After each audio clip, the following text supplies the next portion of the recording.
사랑의 아버지 하나님, 우리의 삶은 이 땅에 시끄러운 소음에 점령당했습니다. 수많은 소리가 불협화음을 이루며 우리를 혼란스럽게 합니다. 그러나 우리는 아버지 하나님의 음성을 듣는 백성으로 부르셨음을 믿습니다. 이 시간 저에게 말씀하실 때에 분명히 제대로 듣기 위하여 성령 하나님의 도우심이 필요합니다. 성령께서 저희의 생각과 마음과 길을 주장하시고 하나님의 은혜를 온전히 갈망하게 하여 주셔서 말씀 속에서 하나님을 충만히 경험하게 하여 주시옵기를 예수님의 이름으로 간절히 기원하옵나이다. 아멘. 교동문 796장 성경. 주의 말씀은 내 발의 등이요 내 길의 빛이니이다. 나의 발걸음을 주의 말씀에 굳게 세우시고 어떤 죄악도 나를 주관하지 못하게 하소서. 내가 날이 밝기 전에 부르짖으며 주의 말씀을 바라싸우며 주의 말씀을 조용히 읊조리려고 내가 새벽녘에 눈을 떴나이다. 여호와여, 나의 부르짖음이 주의 앞에 이르게 하시고 주의 말씀대로 나를 깨닫게 하소서. 여호와의 말씀은 순결하며 흙 도가니에 7번 단련한 은 같도다. 하나님의 도는 완전하고 여호와의 말씀은 순수하니 그는 자기에게 피하는 모든 자의 방패시로다. 주의 말씀이 심히 순수함으로 주의 종이 이를 사랑하나이다.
하나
것을 시험하여도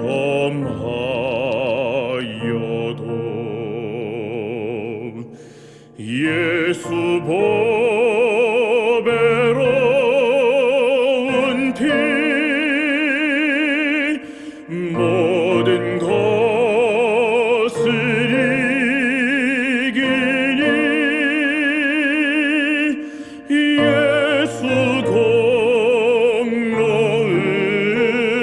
의지하여 항상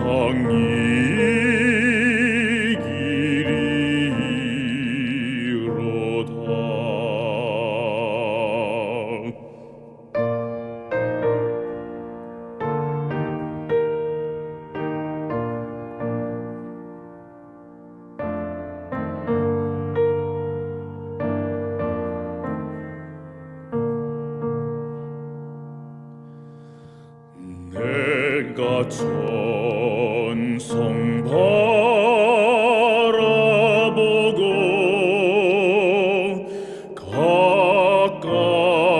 가까이 왔으니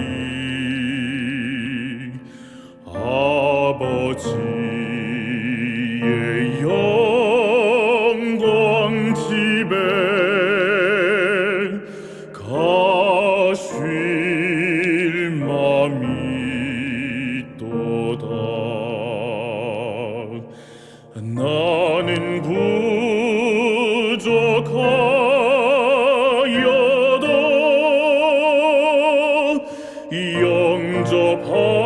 영접하실 터이니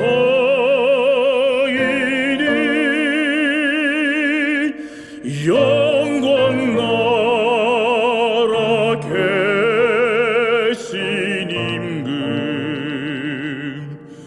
우리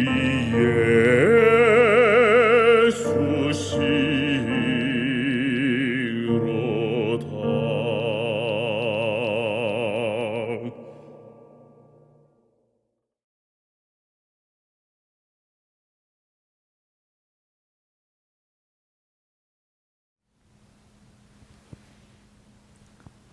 성도 여러분 안녕하십니까? 행복과 기쁨의 안식일입니다. 오늘 이 예배에 참여하시는 모든 성도 여러분들께 하나님의 귀한 복과 은혜가 함께 하시기를 축복합니다. 성도 여러분, 2023년도의 3월을 어떻게 보내시고 계십니까? 하늘을 신학하시면서 결심하셨던 그 마음을 아직도 여전히 실천하고 계신지요? 이제 앞으로 석 달 동안 3번에 걸친 조화의 말씀 시간에는 예수님께서 침례에 의하여 경험하셨던 3번의 시험에 대해서 하나씩 살펴보면서 계속해서 우리의 마음의 결심을 새롭게 하는 시간이 되기를 소망합니다. 성경은 예수님의 첫 번째 시험을 이렇게 묘사하고 있습니다. 그때 예수께서 성령에게 이끌려 마귀에게 시험을 받으러 광야로 가사 40일을 밤낮으로 금식하신 후에 줄이신지라. 시험하는 자가 예수께 나와서 가로되 내가 만일 하나님의 아들이거든 명하여 이 돌들이 떡덩이가 되게 하라. 예수께서 대답하여 가라사대 기록되었으되 사람이 떡으로만 살 것이 아니요 하나님의 입으로 나오는 모든 말씀으로 살 것이니라 하였느니라 하시니. 사단은 우리에게 와서 성경을 읽지 말라고 하는 것이 아니라 그 성경은 좀 나중에 보라고 말합니다. 사단은 우리에게 오늘 하루의 가장 중요한 우선순위를 바꾸도록 요구하는 거죠. 사실 정직하게 말씀드리면 사람이 말씀으로만 사는 것은 아니죠. 밥도 먹어야 하잖아요. 육체적인 체험도 분명히 필요합니다. 그래서 사람이 살아가려면 떡도 있어야 합니다. 그런데 떡도 있어야 하고 말씀도 있어야 하는 거죠. 이것은 예수님께서도 인정하셨습니다. 사람이 떡으로만 살 것이 아니요 라고 이렇게 말씀하신 것은 인간이 살아가면서 분명히 떡도 필요하다고 말씀하신 것이었습니다. 그런데 오늘 본문의 말씀 속에서 중요한 요점이 무엇인가 하면 사단은 우리의 삶에서 경험하게 되는 어떤 절박한 상황을 만났을 때 그 절박한 상황을 하나님 말씀 앞에 두도록 하려 한다는 것입니다. 그에 반해서 예수님은 그러한 상황들이 중요한 것이 아닌 것은 아니지만 그래도 그 상황을 절대로 하나님의 말씀보다 앞에 두지 말라고 말씀하시는 거죠. 그리고 여러분, 여기서 또 한 가지 우리가 생각해 볼 것이 있습니다. 지금 본문에서 나타나고 있는 이러한 시험이 예수님께 이르렀던 시점이 언제였는가 하는 거죠. 여러분 한번 생각해 보세요. 아무런 기도 생활을 하고 있지 않고 있었던 예수님께 이 시험이 이르렀던 것이 아닙니다. 40일 동안 금식하시면서 기도하셨던 예수님께 마귀가 접근한 것이었습니다. 여러분, 우리가 기도 많이 하고 믿음 생활을 열심히 하면 우리에게 시험이 없을 것이라고 생각합니다. 그러나 그것은 성경이 말하는 것이 아닙니다. 기도를 많이 해도 마귀가 우리에게 오는 거예요. 그뿐만 아니라 본문에서 이야기하고 있는 지금의 이 순간은 예수님의 메시아 대관식이 막 끝난 직후였습니다. 하나님의 영광이 예수님께 비둘기처럼 임했습니다. 예수님에게 있어서 그것은 하나님의 영광의 체험이었습니다. 그런데 바로 그 영광의 체험 이후에 사단의 시험이 임했음을 우리는 기억해야 합니다. 여러분, 우리도 그렇습니다. 우리가 말씀을 보고 기도하면서 또 예배를 통해서 말씀의 은혜를 누리고 예배의 감격을 경험하면서 하나님의 영광을 맛보면 시험이 없는가? 그렇지 않습니다. 이상하게 은혜를 더 많이 받은 날 시험이 임합니다. 우리가 여호와의 불을 보고 성령의 충만함을 경험하고 40일 동안 기도했다 할지라도 마귀는 우리에게 찾아오는데, 그리고 무엇인가를 우리에게 제안하는데 제일 먼저 예수님께 찾아와 말했던 것처럼 너의 그 급박한 상황을 하나님 말씀 앞에 두라고 말하는 거예요. 그러면서 지금은 그것이 더 중요하다고, 더 시급하다고 말합니다. 그런데 예수님 말씀하십니다. 그것이 아니라는 거예요. 말씀이 중요하답니다. 아니, 가장 중요하다고 말씀하십니다. 그래서 아무리 상황이 급해도 그것이 하나님의 말씀보다 앞서가면 안 된다고 말씀하시는 겁니다. 성도 여러분, 우리 주님께서 그렇게 대답하신 이유가 무엇이었을까요? 오늘 우리 주님께서는 마귀와의 싸움에서 승리하는 비결, 우선순위를 선택하는 능력의 비결이 있는데 그것은 바로 하나님의 입으로부터 나오는 말씀이라고 말씀하십니다. 말씀은 하나님의 능력입니다. 하나님의 말씀은 우리 인생의 키이며 해결책입니다. 그런데 이 말씀과 우리 인생의 관계를 어떻게 설명할 수 있을까 고민해 보다가 이렇게 설명이 가능하지 않을까 생각했습니다. 하나님의 말씀은 마치 빙산 밑에 흐르는 해류와 같습니다. 다시 한번 반복합니다. 하나님의 말씀은 마치 빙산 밑에 흐르는 해류와 같습니다. 여러분, 빙산이 무엇입니까? 빙산은 육지에 붙어 있는 얼음 덩어리가 떨어져서 바다 위에서 표류하는 그 얼음 덩어리죠. 그렇죠? 그런데 우리가 잘 아는 대로 빙산은 우리 눈에 보이는 것의 크기가 다가 아니라 우리 눈에 보이는 것은 그저 실제 크기의 한 10분의 1 정도밖에 되지 않는다는 거예요. 그래서 겉으로 보기에는 작아 보여도 그 밑에는 어마어마한 크기의 빙산이 물속에 잠겨져 있다는 겁니다. 그런데 학자들은 말하기를 수면 위를 보면 그저 빙산이 조용하게 움직이는 것 같지만 그 밑에는 거대한 바다의 흐름이 있다는 거예요. 이게 뭐냐? 이게 바로 해류입니다. 그런데 이렇게 강력한 해류가 바다 밑에서 강력하게 움직여주기 때문에 실제로 빙산이 움직이는 방향과 속도를 결정하는 것은 바다 밑에서 강력하게 움직이는 이 해류의 힘이라는 거예요. 그래서 이 빙산은 수면 위로 아무리 눈에 보이는 곳에 아무리 집채만한 큰 파도, 강한 바람, 무서운 폭풍우와 태풍이 몰아쳐도 그러한 것들에 의해서 빙산이 움직이는 게 아니랍니다. 빙산이 움직이는 것은 수면 위로 아무리 큰 비바람이 분다 할지라도 그것에 의해서가 아니라 바다 밑에 강력하고도 도도하게 흐르는 해류 때문이라는 거예요. 그래서 태풍이 몰려온다 할지라도 폭풍우 속에서도 그 빙산은 오직 해류의 방향에 따라서만 오직 해류의 속도대로 움직이는 거예요. 사랑하는 성도 여러분, 오늘 우리 주님은 말씀하십니다.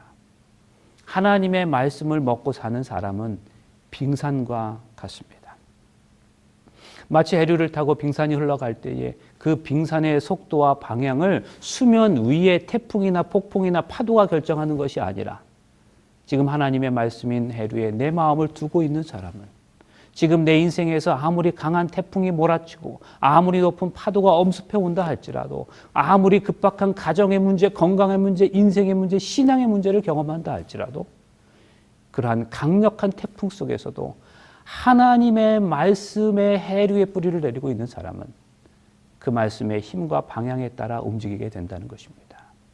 그래서 그 폭풍과 비바람을 뚫고 해류가 원하는 방향으로 여행을 한다는 것입니다.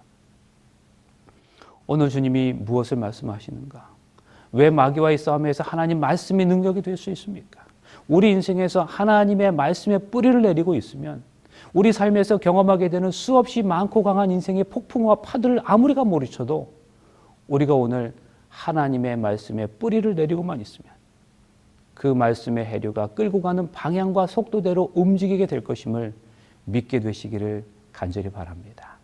그 해류가 끌고 가는 속도대로 움직이는 거예요.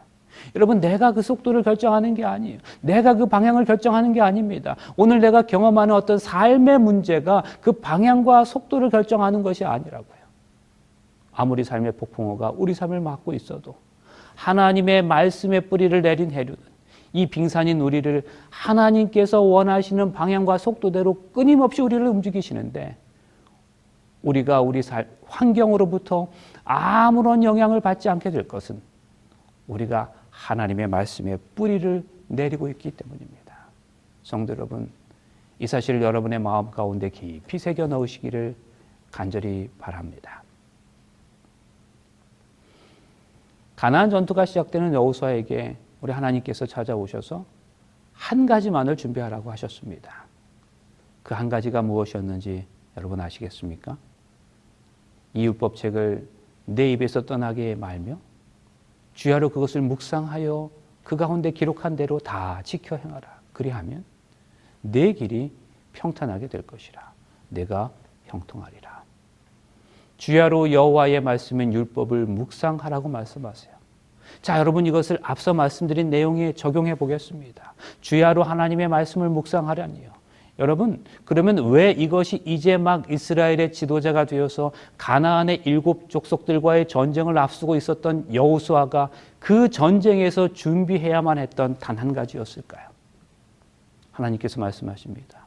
오늘 이 전쟁은 우리 삶의 표면에서 끊임없이 7 족속들이 우리를 공격하고 태풍처럼 몰려온다 할지라도 여호수아야, 네 마음만은 하나님의 말씀의 해류에 너를 실어 놓아라는 것이에요. 그렇게 그 말씀에 실어 놓으면 그때부터는 내 스스로 가는 것이 아니라 나 여호와의 말씀이 그 방향과 속도대로 너를 인도할 것이라는 거예요. 우리 삶의 표면에서 우리를 막고 있는 7 족속이 아무리 태풍처럼 우리를 막아도 그것들이 우리를 저지하지 못하고 우리에게 아무런 영향을 주지 못할 것은 우리가 여호와의 말씀에 뿌리를 내리고 있을 것이기 때문이라는 겁니다. 그래서 하나님께서 다른 것 아닌 그거 하나를 준비하라고 하신 것이었습니다. 조지 뮬러를 아십니까? 그는 66년 동안 15만 명의 고아를 하나님께 인도했던 사람이었습니다. 근데 그가 처음 이 사역을 시작하려고 하는데 정말로 많은 시련과 고난과 유혹이 있었습니다. 그럼에도 불구하고 그가 그 모든 것을 다 뚫고 그 사역을 시작할 수 있었던 비결이 있었어요.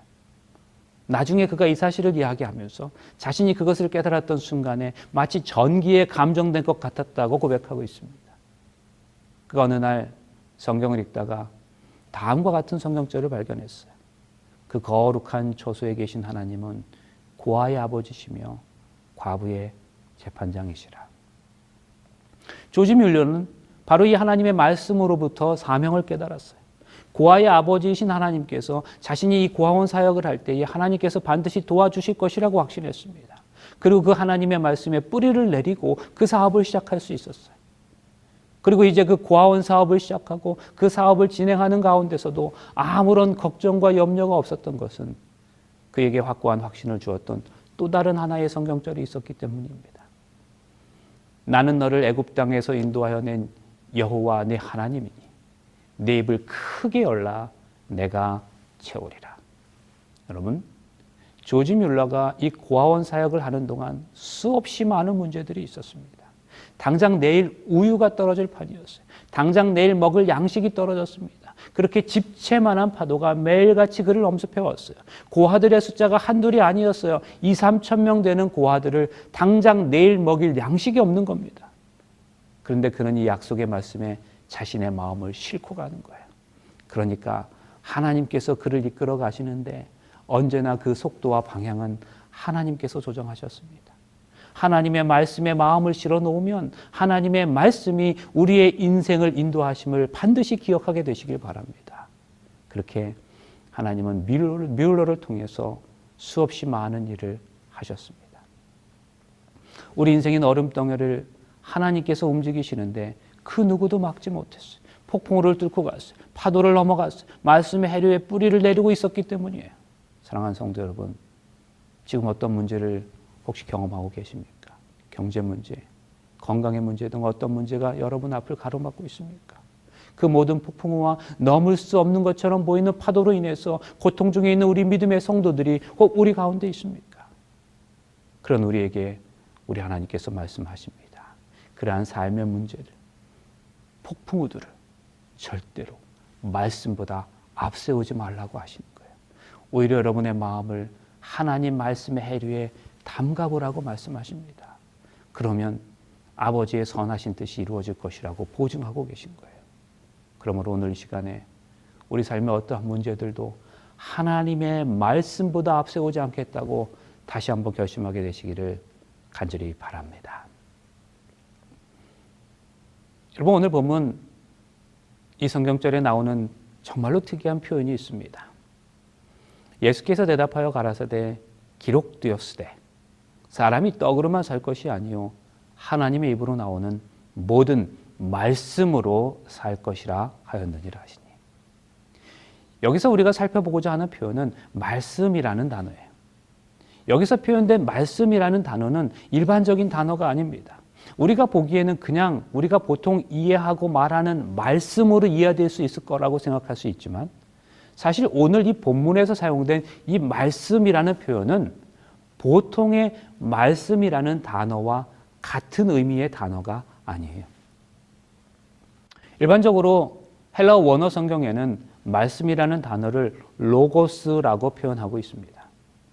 그런데 이 로고스라고 하는 단어의 의미는 창세기 1장 1절부터 요한계시록 마지막 장 마지막 절까지 성경 전체의 하나님의 말씀 그 전체를 의미합니다. 그런데 오늘 본문에서 예수님께서 마귀와 싸우실 때 말씀하셨던 하나님의 입으로 나오는 모든 말씀으로 살 것이라고 말씀하실 때 언급하셨던 그 말씀이라는 단어는 로고스라는 헬라어로 표기되지 않았습니다. 예수님께서 이 본문에서 말씀이 힘이야, 이게 능력이야 라고 말씀하시면서 하나님의 말씀으로 살아야 해 하실 때 사용된 단어는 레마라고 하는 또 다른 헬라어 표현이 사용되고 있어요. 그러니까 사실은 헬라어 표현인 로고스도 말씀이란 의미고 또 다른 헬라어 표현인 레마도 말씀이란 뜻이에요. 그런데요, 그 속뜻이 달라요. 어떻게 다를까요? 완전히 다릅니다. 자, 이게 무슨 이야기일까요? 이제 제가 지금부터 말씀드리는 내용을 가만히 머릿속으로 그려보시기 바랍니다. 지금 방금 말씀드렸던 헬라어 단어 그 로고스, 창세기 1장 1절부터 계시록 마지막 장 마지막 절까지의 하나님의 말씀 전체를 의미하는 이 로고스를 저수지라고 한번 생각해 보시기 바라요. 머릿속에 저 언덕 위에 커다란 저수지를 하나 그려 놓으시기 바랍니다. 그런데 그 저수지에는 물이 가득해요. 마찬가지로 이 성경 66권에는 하나님의 생수가 가득 차 있습니다. 그런데 그 하나님의 생수가 지금 나하고는 아무런 관계가 없어요. 왜 그래요? 그 물이 아직은 저 저수지에 있으니까요. 그런데 그 저수지로부터 송수관을 연결하여 그 저수지의 물이 우리 집까지 들어오도록 했어요. 우리 집 수도까지 연결시킨 거예요. 그러면 목이 마를 때마다 그 수도를 틀면 물이 나옵니다. 그리고 그 물을 마시면 그 물이 내 몸 안으로 들어오게 되는데 그러면 비로소 그 물이 내 물이 되는 거예요. 그리고 그때야 비로소 나와 관계 있는 물이 되는 겁니다. 자, 한번 정리합니다. 저수지 안에 있는 물은 로고스입니다. 물은 물이에요. 깨끗한 물이에요. 풍성한 물입니다. 먹으면 갈증을 해결할 수 있는 물이에요. 그런데 그 물은 아직 나하고는 상관이 없는 물이에요. 그런데 그 물이 파이프를 통해서 우리 집 수에까지 이르고 그 물을 내가 마시면 비로소 나의 갈증을 해결해 줄 수 있는 내 물이 되는데 그것이 바로 레마입니다. 성도 여러분, 하나님의 말씀, 성경 66권에 얼마나 많은 말씀들이 있습니까? 그런데 그 많은 말씀들 가운데서 오늘 이 시간에 하나님께서는 유독 우리에게 마태복음 4장 1절로 4절의 말씀을 주시고 계십니다. 그 많은 말씀들 중에서 말씀의 수도관을 연결하셔서 오늘 우리들 삶에 넣어주고 계시는데 이게 바로 레마인 것이에요. 그러므로 레마는 많은 말씀들 가운데서 오늘 나의 삶에 적용되는 성경 말씀을 의미하는 것입니다. 자, 여러분, 이것이 무엇을 의미하겠습니까?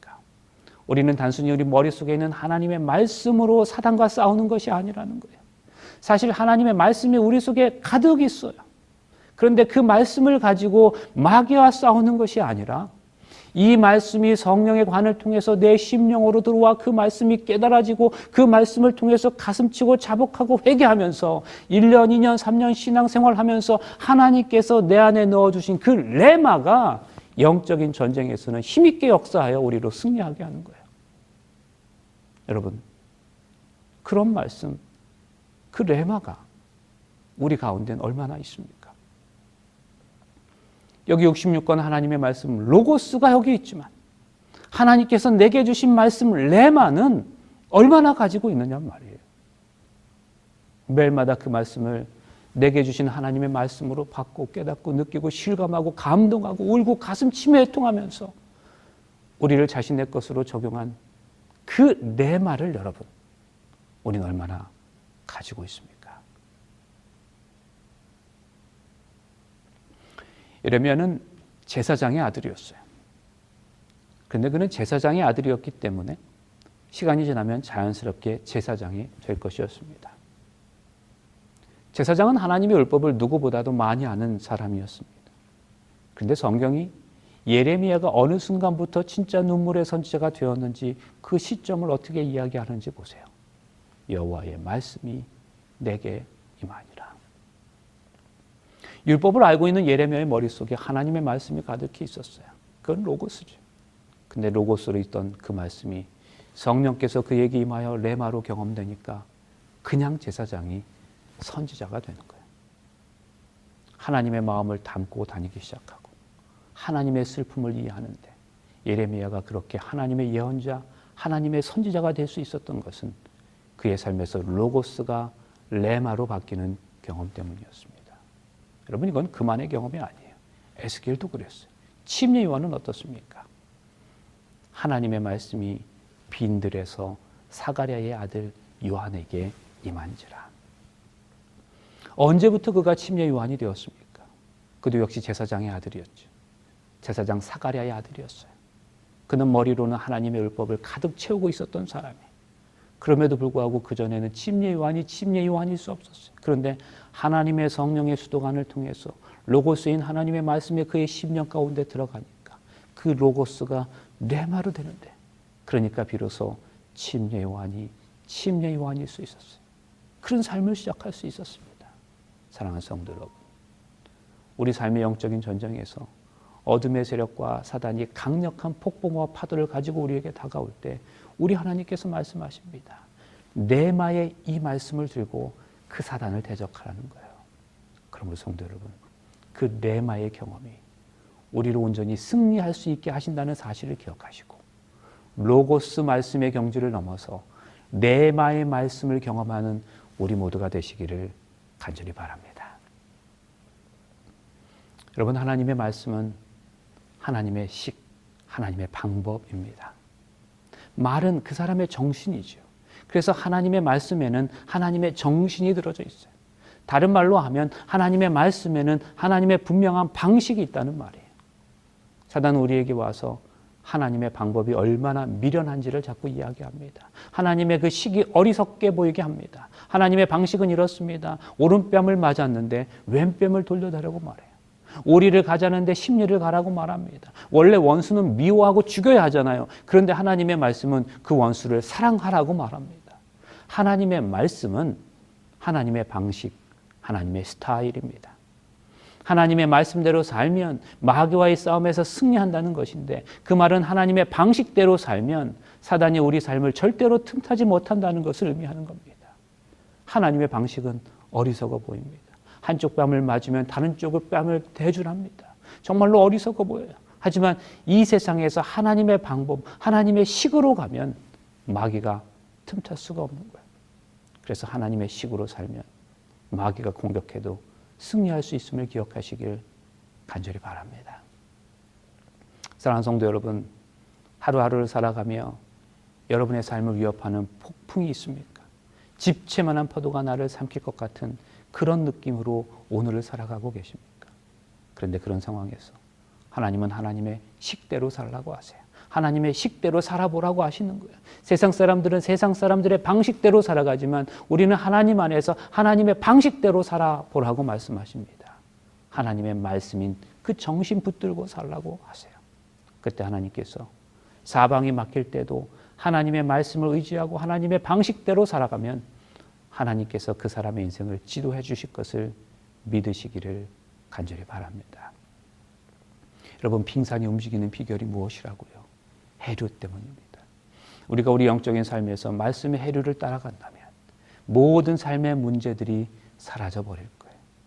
이것이 사단과의 싸움에서 이길 수 있는 싸움의 정석입니다. 싸움엔 정석이 있어요. 정석이라면 일정하게 정해진 어떤 방식이라는 의미예요. 오늘 하나님은 우리에게 말씀하세요. 하나님의 영원하신 말씀에 여러분 자신을 푹 담가보라고 말씀하세요. 40일간 아무것도 먹지 못한 예수님에게 빵은 분명한 우선순위가 될 수 있었어요. 그것은 정말 크기로 따지면 집채만한 것이었습니다. 그런데 주님 말씀하십니다. 아니다. 여호와의 말씀에 우리의 마음을 담가야 한다. 우리의 상황보다 하나님의 말씀이 뒤로 가서는 안 된다는 거예요. 그러면 강력한 하나님의 말씀의 해류가 빙산이 우리를 그분의 원하시는 방향으로, 그분의 원하시는 속도로 태풍을 가르고 지나가시리라는 겁니다. 그리고 날마다 주시는 말씀을 마음에 많이 간직하라고 하세요. 때때로 마귀가 와서 우리를 공격해 볼 때 주야로 묵상했던 그 말씀을 뱉어내라고 하십니다. 왜냐하면 그 말씀은, 그 하나님의 말씀은 어둠의 세력들을 결박하는 능력이 있기 때문입니다.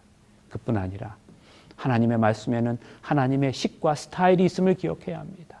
비록 이 땅에서지만 우리가 하나님의 식으로, 하나님의 스타일로 우리가 인생을 경영해 나갈 때에 세상에 모두가 쓰러져가는 위기 속에서도 하나님께서는 우리를 선하게 인도하실 겁니다.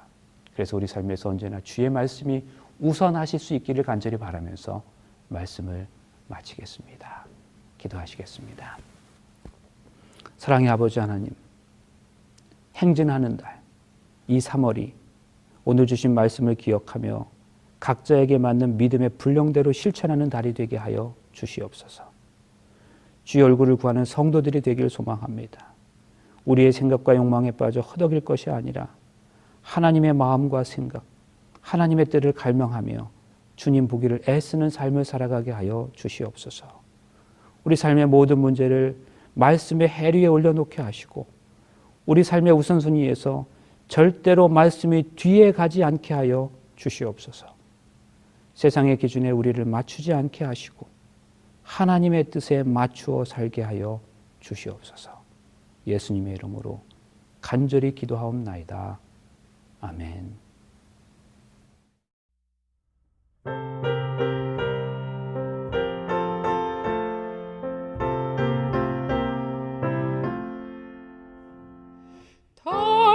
달고묘한 그 말씀, 생명의 말씀은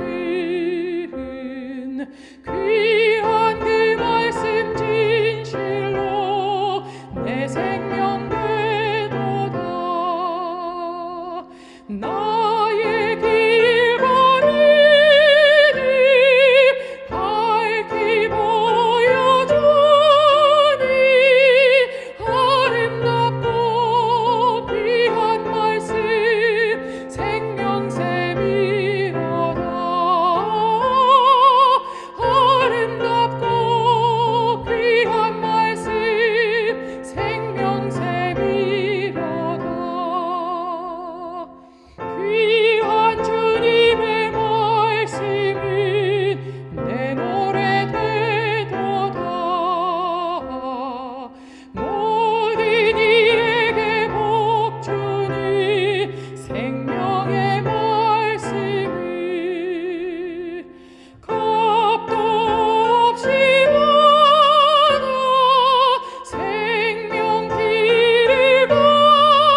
이제는 우리에게 주어진 삶에서 말씀의 해류에 삶의 모든 문제를 내려놓기로 결심한 주의 모든 성도들에게 주 예수 그리스도의 은혜와 하나님의 사랑과 성령의 교통하심이 영원토록 함께 있을지어다.